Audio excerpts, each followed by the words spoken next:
कभी सोचा है कि अमेरिका की एक छोटी सी पहाड़ी जो मात्र 6,288 फीट ऊंची है क्यों लोगों की कब्रगाह बन चुकी है। जहां बड़े बड़े पर्वत सुरक्षित साबित होते हैं वहां ये छोटा mount Washington deadly small mountain in the world क्यों कहलाता है। तो आज हम खोलेंगे इस पहाड़ी की वो परतें जिसमें बर्फ से ज्यादा मौत छुपी हुई है। माउंट वॉशिंगटन न्यू हैम्पशायर में स्थित है। ये अमेरिका का सबसे ऊंचा पहाड़ नहीं है पर सबसे अप्रत्याशित और खतरनाक जरूर है। हर साल हजारों टूरिस्ट यहाँ ट्रैकिंग और हाइकिंग करने आते हैं पर उनमें से कुछ वापस नहीं लौटते। अब तक इस पहाड़ ने 150 से ज्यादा लोगों की जान ली है। पर क्यों? इसका कारण है तेज हवा, बदलता मौसम और ठंड। माउंट वॉशिंगटन की हवा को सिर्फ ठंडी हवा कहना उसकी इंसल्ट है। यहाँ की हवा इतनी तेज है कि इंसान खड़ा भी नहीं रह सकता। यहाँ की हवा इंसान को चलते चलते उड़ा सकती है, स्किन को मिनटों में फाड़ सकती है, सांसों को जमाकर अंदर ही रोक सकती है। एक बार 1934 में 231 माइल्स पर आवर की हवा दर्ज की गई थी जो उस समय दुनिया की सबसे तेज हवा मानी गई थी। माउंट वॉशिंगटन का दूसरा सबसे खतरनाक पहलू है इसका मौसम हर मिनट बदलता है। सिर्फ 10 मिनट में साफ आसमान में धुंध आ जाती है और फिर तूफान आ जाते हैं।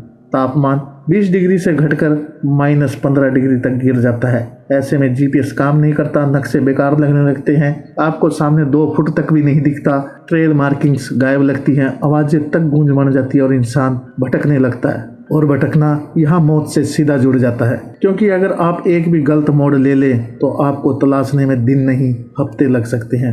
अब सोचिए अगर कोई हाइकर फंस गया, उसके कपड़े गीले हो गए, जीपीएस ने जवाब दे दिया, मोबाइल सिग्नल चला गया तो बस फिर क्या, हाइपोथर्मिया शुरू हो जाता है।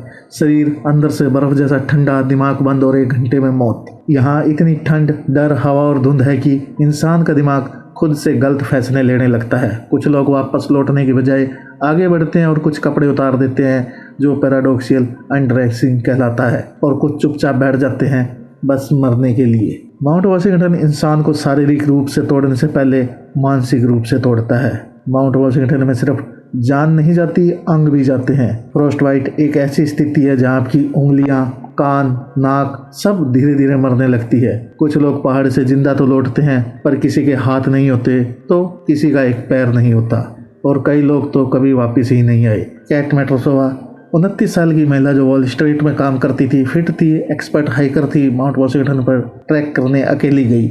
अचानक मौसम बदल गया, तापमान -35 डिग्री तक गिर गया, हवा भी 90 माइल्स पर आवर तक पहुंच गई और 20 घंटे बाद उसका शरीर बर्फ के नीचे मिला। उसके सारे उपकरण काम कर रहे थे लेकिन वो फिर भी हार गई। जेम्स ऑसबॉर्न 26 वर्षीय हाइकर जो बोस्टन से था, माउंट वॉशिंगटन पर स्नोबोर्डिंग करने निकला था।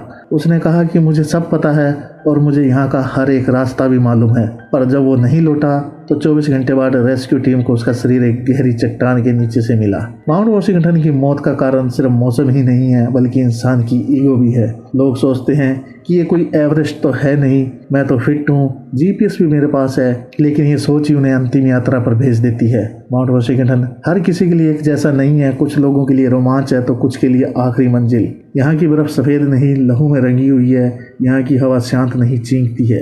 ये एक ऐसा पहाड़ है जिसका दिल नहीं धड़कता, इसकी आंखें नहीं होती, फिर भी ये देखता है और चुनता है। इसको अचानक गुस्सा आता है और तब तक शांत नहीं होता जब तक किसी की सांसें सदा के लिए बंद ना हो जाए।